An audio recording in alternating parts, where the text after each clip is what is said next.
Kada pagalvojai, kad tavo svajonių nauji namai gali slėpti svetimą skausmą? Kartais viskas atrodo taip gražu išorėje. Naujos sienos, nauji baldai, nauja pradžia, bet viduje kažkas vis tiek slegia. Tavo kūnas ten jaučiasi nepilnavertiškai. Siela tyliai atrodo šauktųsi pagalbos. Protas bando paaiškinti, gal tai nuovargis, o gal diena sunki. Tačiau grįžti namo ir darosi vis sunkiau. Atsiranda galbūt nerimas arba kartais ir ginčai be priežasties. Sunkiau miegasi. Esant vaikučiams, vaikučiai tampa nervingi, pažadina keisti sapnai.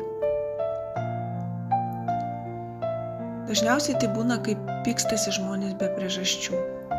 Tiesiog sunku kvėpuoti, sunku juose būti, jaučiasi sunkumas, kurio net nepavyksta paaiškinti, kodėl taip yra. Bet tai gali būti visiškai ne tavo skausmas. Gal šie namai jau buvo pripildyti svetimos energijos. Gal tuose namuose liko skausmas tų, kurie kentėjo, sirgo, ginčijosi, o galbūt neteko. Ir dabar visą tai, norime to ar ne, bet tyliai gyvena sienose, grindyse ar net sklando ore. Ko tu būtent, atėjęs į vadinamuosius savo naujus namus, to nematai. O tave tai veikia ir paliečia, bei tavo šeimą ir artimuosius kiekvieną dieną. Ir tu jau tampi tuo, kuo nesi.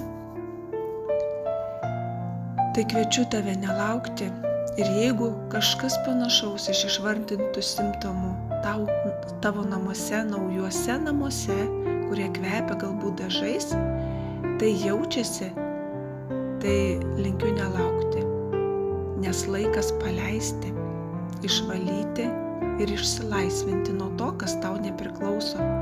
Ta, ką galbūt tu kartu įsigijai pirkdamas naujus namus. Namai turi būti šventovė, o ne svetimo skausmo saugykla.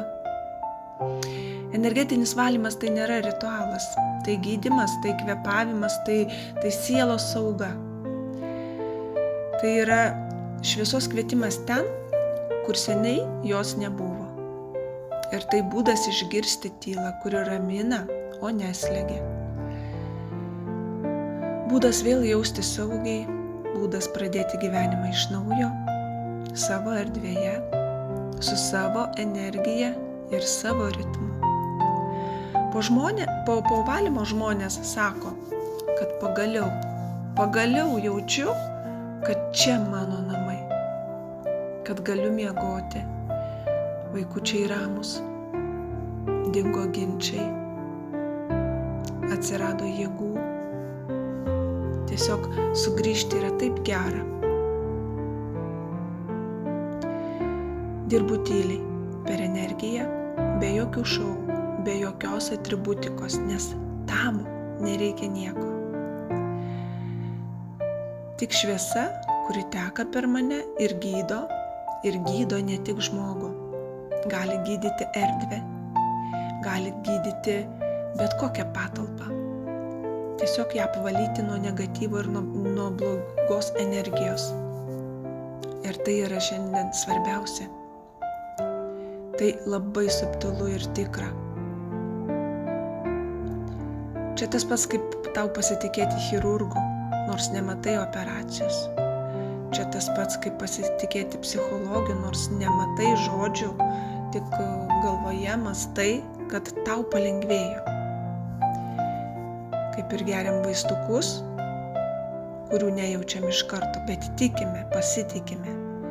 Taip pat ir šis gydymas vyksta tavo energetiniam būstui. Veikia ir keičia. Taip, kad jeigu tavo namai kalba, įsiklausyk Ir jeigu sunku kvėpuoti, reaguok.